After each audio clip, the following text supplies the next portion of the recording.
The story begins with a calm city scene as the main character, Itoi, scrolls through his phone while snacking. His friend mentions a strange rumor. A famous idol named Hato, from the group reincarnation, has supposedly been reincarnated into another world. Itoi, unimpressed, casually asks who that is. On TV, the news confirms the rumor spreading like wildfire. Hato's last social media post simply said, "heading out," which fans believe to mean he's gone to another world. The broadcast warns that young people are disappearing mysteriously, fueling speculation that these vanishings are actually cases of Isekai'd reincarnation. In a quiet classroom, Itoi and his friend Yuma discuss the bizarre rumors spreading about people being reincarnated into other worlds. Yuma excitedly shows him a book titled Isekai'd Trip Guide by Tadaka Koji, a supposed manual explaining how to navigate alternate worlds. Though Yuma admits it's fiction, he finds it fascinating, while Itoi warns that it could be dangerous if taken seriously. Yuma laughs it off, flipping through the pages and pointing to a map of another world. He insists that several people who read this book have actually vanished, suggesting there might be something real behind it. Itoi, more skeptical, argues they should treat the disappearances with urgency rather than fantasy. When Yuma asks hypothetically what Itoi would do if he reincarnated, Itoi jokes he has no clue. Yuma grins and says he'd become a king, ordering someone to fetch him a cafe latte.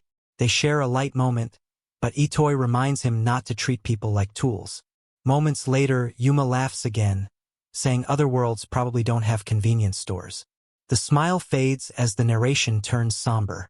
And my childhood friend, Amamiya Yuma, vanished. He became one of the missing. Days later, Itoi sits alone by the window at school, lost in thought, staring at the same mysterious book. He quietly reads about a world fading away, a realm disappearing piece by piece due to an unknown illness. As he muses over the line, a familiar voice breaks his focus. It's Otogi, smiling warmly as she greets him. She notices the book in his hands and excitedly says she's reading it too. Surprised, Itoi glances at the title, Isekai'd Trip Guide, and realizes it's the same one Yuma had. She cheerfully admits she likes trendy stuff, clutching the book to her chest. But as Itoi looks at the cover again, his eyes widen slightly. "This one's Yuma's," he mutters under his breath, a faint sense of unease settling in. Otogi leans closer, her expression turning curious as she asks if Amamiya Yuma, their classmate, really disappeared. Itoi hesitates, admitting that he doesn't know for sure, though rumors say Yuma went to another world. It's been about 2 weeks since his disappearance, and as Otogi presses for details, she reminds him that they were childhood friends. Despite his uncertainty, Itoi confirms that Yuma hasn't contacted him at all. Otogi listens intently, her cheerful face brightening again as she suddenly exclaims, "But even so," as if struck by an idea. The next day, her excitement overflows. She rushes to Itoi, practically glowing as she talks about a celebrity named Hato from the idol group reincarnation, who might have also gone to another world. She gushes over him, calling him her absolute favorite, convinced he's setting trends even beyond Earth. Itoi awkwardly agrees, recalling seeing something similar on TV. But when he jokes, wondering if Hato's fans might have followed him to another world, Otogi's smile freezes. A shadow falls across her eyes as she mutters coldly, "No chance. I won't allow anyone to jump the line." Her tone darkens, and her expression twists with obsession. Itoi stares in shock, realizing something is off about her. After an uncomfortable silence, Otogi turns and leaves the classroom with a dismissive humph. Itoi exhales, muttering to himself, "Yeah, what was that?" As he watches her go, narration begins to echo in his thoughts. He introduces himself as Itoi Yashimichi, reflecting on his missing childhood friend, Amamiya Yuma, a nerdy boy who loved RPGs and had recently been obsessed with the topic of Isekai'd reincarnation. He recalls how Yuma had been fascinated by that strange book, Isekai'd Trip Guide, and had vanished not long after. Though people say Yuma might have truly gone to another world, Itoi can't bring himself to believe it. Looking down at the book in his own hands, he sighs deeply. But saying Yuma actually went to another world feels like a stretch, he thinks. Besides, I don't believe in other worlds.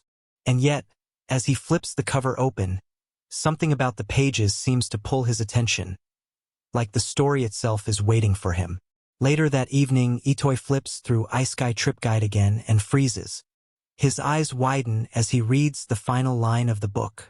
A collision with a truck speeding at 80 kilometers per hour will open the gate to another world. A ridiculous illustration of a happy character being hit by a truck accompanies the text. Itoi stares in disbelief. This is insane. It's ridiculous to take this seriously, he mutters, shutting the book in frustration.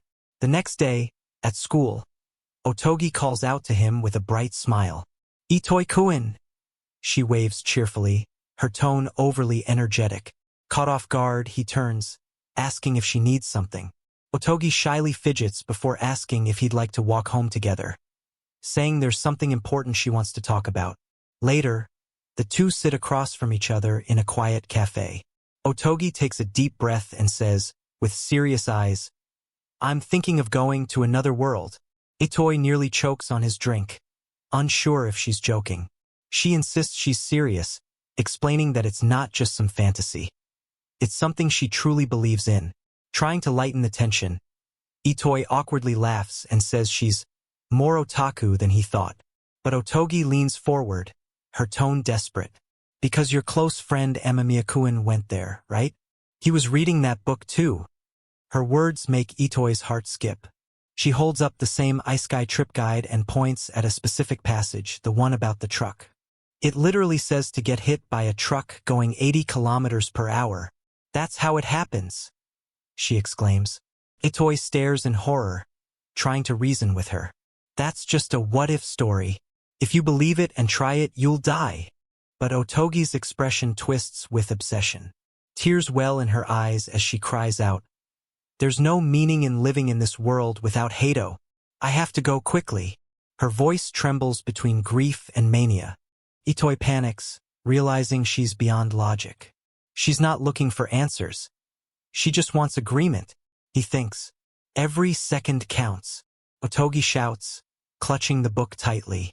If someone else gets to the world where Hato is before me, I'll lose it. I'll be the one to save him. Desperate to calm her down, Itoi nervously agrees. All right. Yeah, you're right, Otogi-san. Forcing a shaky smile. She stops for a second, eyes trembling, whispering, Itoi-kun. Her obsession burns brighter, and the air between them grows cold. After calming down, Otogi thanks Itoi sincerely, tears glimmering in her eyes. Thank you. I'm glad I talked to you, Itoi-kun. You're the only one I can talk to about this. She smiles warmly, her earlier madness replaced by a gentle, almost fragile expression. Itoi forces a smile, replying awkwardly, Why yeah, I'm glad too. But in his mind, he can't help but think, what is this? As they part ways outside, he waves her off, saying, Well then, Otogi-san, see you. But before he can finish, she suddenly grabs his wrist and says, Hey, stay with me a little longer. Startled, Itoi blushes as she pulls him by the hand. Wait. Where are we going? He asks, stumbling behind her. Otogi only replies with a reassuring smile. It's fine. Just come on. Her grip tightens as they walk through the evening streets, the city lights reflecting in her determined eyes. Soon, they stop in front of a tall office building. Itoi hesitates, confused. Hey, is this okay? We're going in here? Isn't this some company building? She cheerfully replies. Shady place? No way. I bought the passcode for the rooftop lock online. The words only make him more uneasy. As they climb the dim stairway, he mutters, Creepy? But she brushes it off, saying, Relax, it's fine. They finally reach a door marked, Cafe Universe, members only. Entering the passcode, Otogi leads him through another narrow hallway. Hey, are you sure this is okay? Itoi whispers nervously. She just smiles, unlocking the final door. They step inside, and are greeted by a masked waiter who bows and says, Welcome to Cafe Universe. The atmosphere changes instantly. Warm lights, soft music, and the open night sky above give the rooftop cafe an almost otherworldly charm. Itoi looks around in awe. A rooftop cafe. Whoa. Otogi laughs, guiding him to a table. Let's sit here, she says eagerly. Still unsure what's going on, he sits down, glancing uneasily at the masked waiter. Please use this, the waiter says, placing a teapot and 2 cups on the table. Then, with a calm voice, he adds, "Then bon voyage." Itoi blinks. "Bon voyage?" he repeats, confused. But before he can ask more, Otogi leans forward with a shy smile. "Itoi-kun," she says softly, her tone trembling. "Don't move."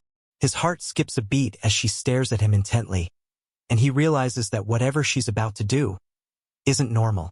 Under the glowing city lights, Otogi turns to Itoi with a strange calmness.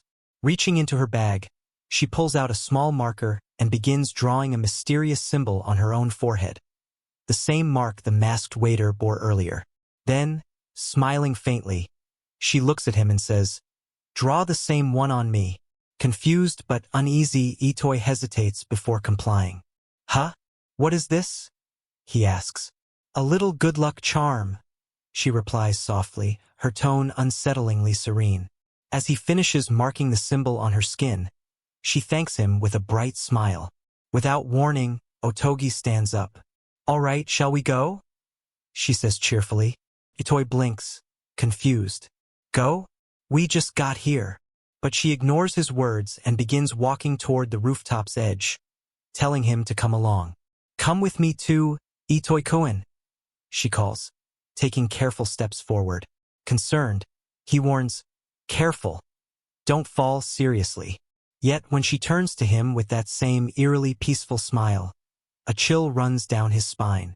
As she reaches the edge, she turns around and holds out her hand. "Do you know?" she says, her voice trembling with excitement. "They say the impact of getting hit by a truck going 80 kilometers per hour is the same as falling from the 8th floor. Realization dawns on Itoi, and his face drains of color. She smiles faintly, eyes glistening with conviction. "I want you to witness it," she says, her tone almost loving. "I need to know if it's true." Before he can react, she takes his hand, then suddenly steps off the ledge. Itoi gasps in terror as the world tilts around him. "Eh?" he screams as both of them teeter dangerously over the edge. In that split second, he loses balance and plummets. Otogi watches in shock as his body falls, glowing faintly in the night. "Ah," she whispers, frozen in place. The reality of what she's done begins to hit her. Looking down, her hands shake. "But it's still scary," she murmurs, tears filling her eyes. "What if I can't actually get there?" As she stands alone at the rooftop's edge, a blinding light flashes from below. Itoi's falling body is engulfed in a strange radiance, before vanishing completely into thin air. As the blinding light from the fall fades, the ground below shakes from the impact. Debris scatters across the street, startling the nearby pedestrians who look up in confusion.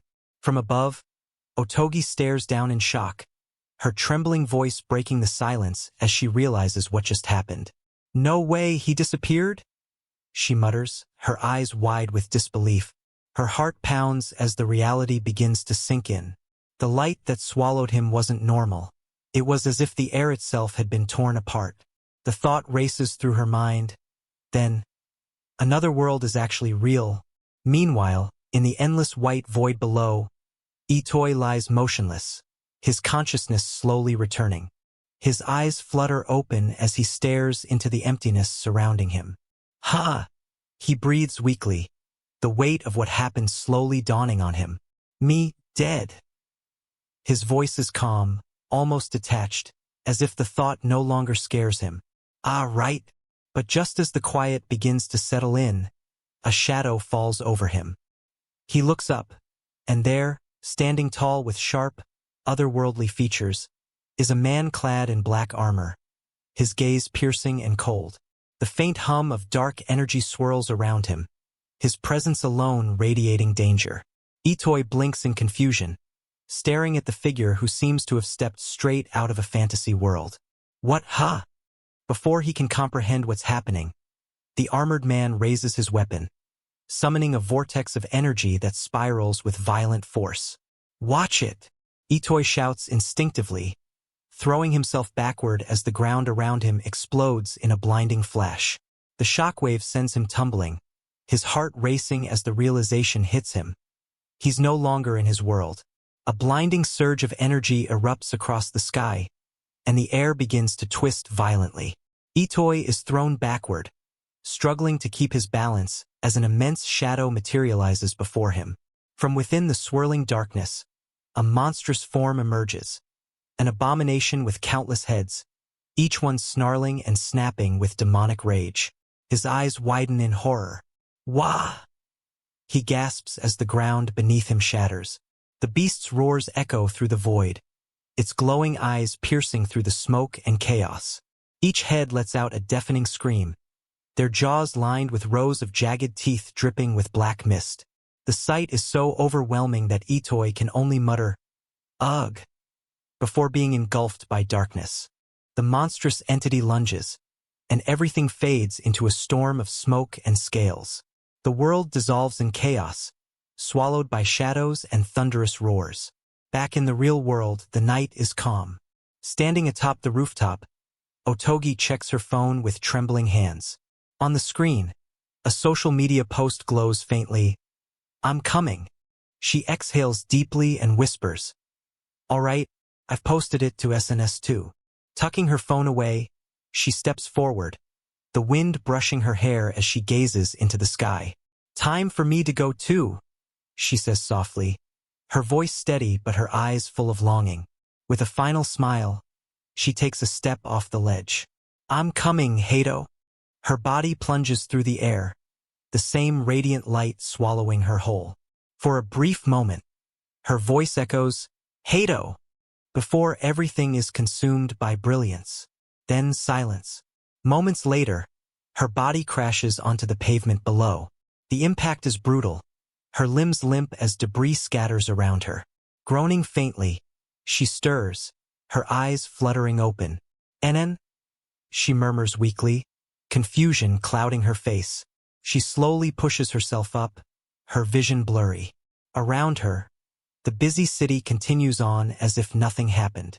Office workers pass by, whispering to each other, unsure of what they've just witnessed.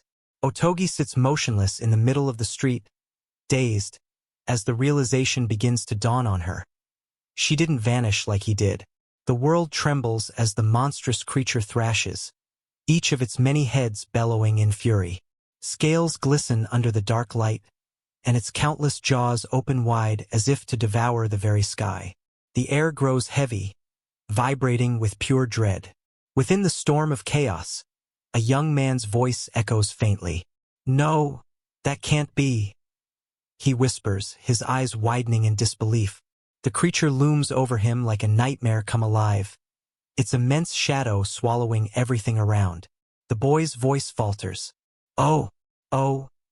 His strength fades, and darkness consumes his vision once again. A burst of radiant light tears through the gloom, scattering the darkness and silence alike. The monstrous form vanishes into the void, leaving behind only a lone figure drifting weightlessly amidst a vast, white emptiness. Moments later, the world reforms.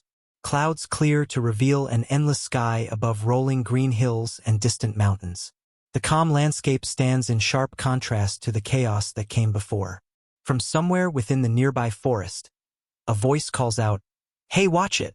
The scene shifts to the woods below, where heavily armored soldiers surround a crater. At the center lies Itoi, unconscious, his body battered but alive.